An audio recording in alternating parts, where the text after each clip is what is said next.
उसने मुझे बताया उससे इन्होंने किया नंगा करके उसको मारा इन्होंने, शहबाज गुल साहब को नंगा करके जेल के अंदर इन्होंने उसको मारा।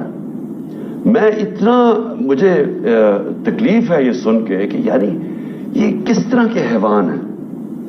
उसकी जरा शहबाज गिल ने क्या कहा है, फजल रहमान से सुने उसने क्या कहा है, नवाज शरीफ ने फौज के मुतल्लिक क्या कहा है, मरियम ने क्या कहा है, वो एयाज सादिक ने क्या, उनकी तो पहले स्टेटमेंट्स देखें, उनके ऊपर कुछ करना नहीं है।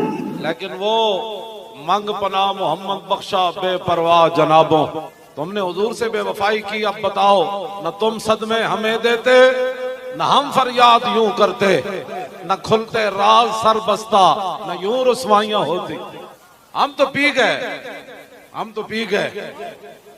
और जो बातें आज हो रही हैं तुम्हें पता ही नहीं तुम्हारे खिलाफ क्या हो रहा है। हर चीज की माफी हो सकती है, लेकिन जब रसूलुल्लाह से गद्दारी हो जाए फिर इसकी माफी नहीं है। तुमने समझा था वो एक बाहर फिर रहा है, वो कहता है ये गद्दार है, ये कहते हैं वो गद्दार है, फिर के गली गली तबाह और ठोकरें सबकी खाए क्यों, अकल जो दिल को दे खुदा फिर तेरी गली से जाए क्यों। रसूलुल्लाह तो दुश्मन धमकी भी ना ला सके और सफीर भी ना कट सके, तो मेरा रब रब है, उसकी खुफिया तदबीरों से बचो। व मकरू मकरन व मकरना मकरा, तुसा जिस तरीके ना चूड़ी छड़ी और लबैक ना कीता जुल्म, असा तो हुजूर दी वजह तो कीता बर्दाश्त, लेकिन रब रब है।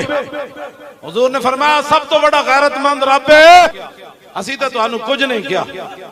मौलाना खुदा बख्श खैर पूरी नु कुत्ती भौंकी, कुत्ती मर गई, मौलाना वापस आके खड़े हो गए, फरमाया कुतिया मैंने तुझे कुछ नहीं कहा, ये तो मेरे रब की गैरत ने गवारा ने किया कि तू उसके बंदे को भौंकी क्यों है।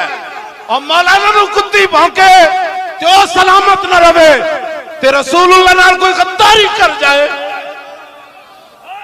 फिर किस तरह सलामत रह सकता। हमने तो किसी को कुछ नहीं